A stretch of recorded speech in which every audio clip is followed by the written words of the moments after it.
ऊंची शान और हम हैं धरती पर रहने वाले जीव। हम में और उनमें कोई मेल नहीं, फिर भी उन्होंने हमें अपनाया और अपने चरणों से लगा करके हमें वो दिया जिसकी हमने कभी कामना भी नहीं की थी।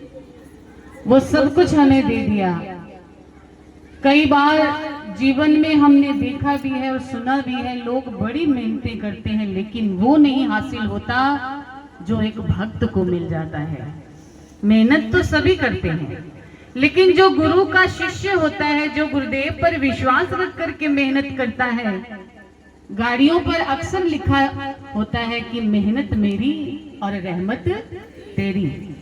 आप सब ने देखा ही होगा, गाड़ी के पीछे लिखा होता है कि मेहनत मेरी और रहमत तेरी, कि मैं मेहनत करूंगा, आपने रहमत करके मेरे को वो देना है जो मेरे जीवन में जरूरी है। तो आप सब आज इस प्रांगण में देख रहे हैं कि गुरु महाराज जी की कैसी रहमत बरस रही है। हमने वो दिन भी देखे हैं आहूजा परिवार में, जब हम पहली बार आए थे तो एक छोटा सा कमरा था शहर गांव में, पूरे जब मेन शहर में, तो उसी के पास रसोई थी और हमारा भोजन किया गया। तो भोजन करते हुए हमें ऐसा लग रहा था कि जैसे सारा धुआं अंदर जा रहा है। वो समय भी था और आज का समय भी है। ये कृपा नहीं तो और क्या है। तो बार बार मन से शुक्राना निकलता है गुरु महाराज जी के लिए कि गुरु महाराज जी आपने इतना दिया जिसके हम काबिल भी नहीं थे। लवली भैया और सन्नी भैया बहुत छोटे छोटे थे जब से हम यहाँ आ रहे हैं। तो पिता ने माता ने मेहनत की और पिताजी का विश्वास जो गुरु महाराज जी के प्रति था वो आज बच्चों में देखने को मिला। दोनों भाई और पूरा परिवार गुरु महाराज जी की सेवा में तत्पर रहते हैं। हमेशा जहाँ भी मौका मिलता है गुरु महाराज जी की सेवा करने पहुंच जाते हैं।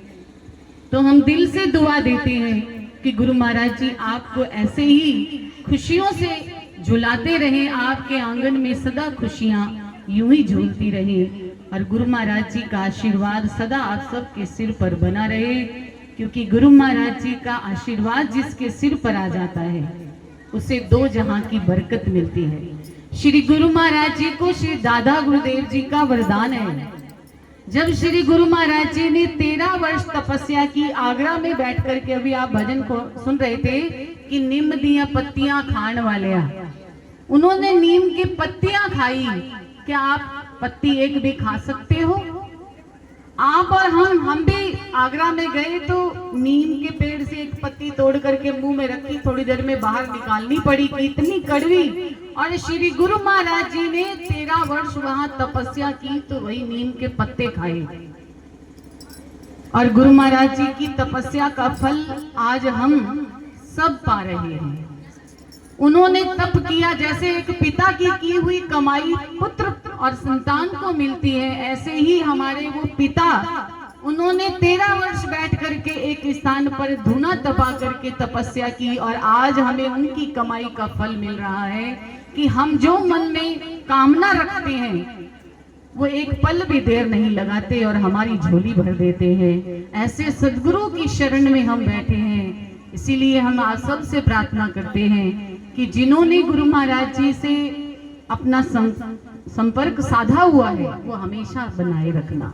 अभी हम पावन सुंदरकांड का पाठ भी श्रवण कर रहे थे तो उसमें भी ये आया था कि सुमति और कुमति ये दोनों ही जीवन को बहुत उच्च कोटि तक ले जाती है। एक सुमति जो होती है वो इंसान को धरती से आकाश तक ले जाती है और जो कुमति होती है वो आकाश पर बैठे हुए को धरती पर गिरा देती है। इसीलिए जहां सुमति तहां संपत्ति नाना, जहां कुमति तहां विपत्ति निदाना। जहां सुमति होती है, जहां गुरु महाराज जी का आशीर्वाद रहेगा, जहां गुरु महाराज जी की कृपा रहेगी, जहां गुरु महाराज जी का सिर पर हाथ रहेगा, वहां सदा सुमति बनी रहेगी। और जो पाना चाहता है कि मेरे गुरु महाराज जी सदा अपना हाथ मेरे सिर पर बनाए रखें, उसी पर ही सन्मुख होई जी मोई जब ही जन्म कोटि अघनासई तब। ये भी हमने सुंदरकांड के पावन पाठ में सुना कि जो सन्मुख आता है उसके कोटि जन्म के पाप प्रभु आप अपनी कृपा से हर लेते हैं, इसलिए सन्मुख आना आवश्यक है। तो आज से हम इसलिए ही कह रहे थे कि ये समय, ये घड़ियां सत्संग की बड़ी मुश्किल से और बड़ी कृपा से मिलती हैं। जब भी आप सबको सत्संग सुनने का मौका मिले तो सुन लेना।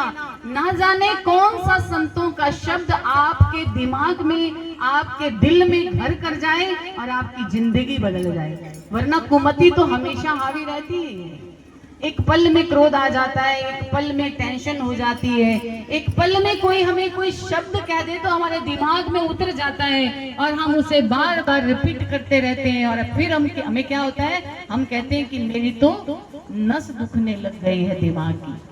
क्या हो गया, माइग्रेन की दिक्कत हो गई। ये क्यों होती है? जब हम किसी ऐसी बात को जो हमारे लिए सही नहीं होती बार बार उसे दिमाग में चलाते रहते हैं तो हमें क्या हो जाता है, माइग्रेन की शिकायत डॉक्टर बता देते हैं कि आपको माइग्रेन हो गई है। अब आप क्या करेंगे, आपने जैसे साउंड से दूर रहना है, सत्संग में नहीं बैठना, कहीं कीर्तन में नहीं जाना, डॉक्टर लोग ये सलाह देते हैं। लेकिन हम अपने गुरुदेव के वचनों को आपके सामने रखते हैं। गुरुदेव क्या कहते हैं, अगर आपके सिर में दर्द है ना तो बार बार सत्संग में बैठो, बार बार सत्संग सुनो और उसी सत्संग में कहे हुए शब्दों को अपने मस्तिष्क में बार बार रिपीट करो कि हमें क्या सिखाया गया है। वो सत्संग में शब्द जो बोला गया था कि जहां सुमति तहां संपत्ति नाना, जहां सुमति रहती है वहीं संपत्ति आती है और जहां कुमति वहां विपत्ति निराना। जहां कुमति आ गई वहां विपत्तियां आएंगी ही आएंगी। ऐसे ही बिना मतलब के हम एक दूसरे से लड़ने लग जाते हैं। घर में भी क्रोध आ गया, चलो उसको उल्टा सीधा बोल दिया, ये क्या होती है, कुमति। और फिर वही कुमति हमारे घर में ऐसा माहौल प्रकट कर देगी कि हर एक बंदा टेंशन में चला जाएगा। इसीलिए सुमति का होना आवश्यक है और सुमति तभी आती है जब हम बार बार सत्संग में आते हैं और सत्संग को सुन करके अपने जीवन में उतारते हैं और गुरु महाराज जी से प्रार्थना करते हैं कि गुरु महाराज जी आपका हाथ मेरे सिर पर रहेगा ना